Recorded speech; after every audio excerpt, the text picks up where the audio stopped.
The Post recently got the opportunity to ride along with Border Patrol agents in the El Paso, Texas sector, which spans both West Texas and New Mexico.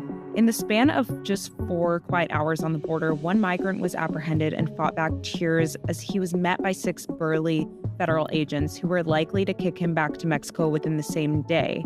Mexican migrant Jovani, who's 23, was the migrant trying to run from Border Patrol agents after he scaled the border wall. De hecho, hasta me raspé acá para cruzarme la malla. Tengo unos raspones. It was his second attempt crossing the border, which just cost him $7,000 in smuggling fees to the coyotes or cartel operatives who helped him make entry.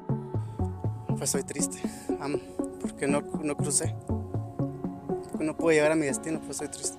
Some of these illegal aliens, they spend all their money, all their savings, all their resources to make this illegal entry into the United States. With more manpower and time, the military and Border Patrol has now teamed up to capture the previously cartel-conquered Mount Cristo Rey in Sunland Park. This is the El Paso sector of the border. We're currently in Sunland Park, New Mexico, on Mount Cristo Rey.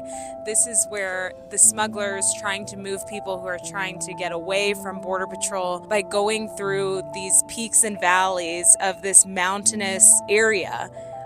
Right here you can see there's actually a sensor. This is an artificial intelligence sensor that is used by Border Patrol to detect any of those runners so that they can alert agents.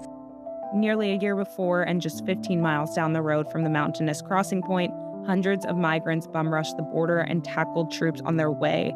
This is exactly where that happened. That was under the previous administration, under the Biden administration, when we saw massive surges of illegal migrants coming across the border. Those were record numbers. I remember being down here nearly a year ago and seeing this scene of chaos, violence, destruction, of people desperate to get into the US to get caught and then released. That's all over under this administration. The Trump administration has ended catch and release, and we're not seeing this kind of activity here at these areas that used to see hundreds of migrants amassing. Now, it's quiet. With Trump back in office, Border Patrol agents are also back in full force on the front lines of the border in large numbers. It's a complete 180 from the border under the Biden administration, when agents were stuck in holding centers processing migrants, some of whom were criminals, gangbangers, and terrorists, who they were most of the time letting go into the U.S. Border Patrol sources have likened their jobs under the previous administration to babysitting. While they were knowingly opening up the border to gotaways they couldn't find the time to catch.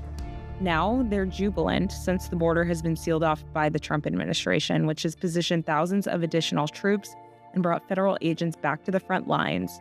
I mean, it's a relief for our agents. You know, they don't feel overwhelmed as when we were getting 2,500 apprehensions average a day.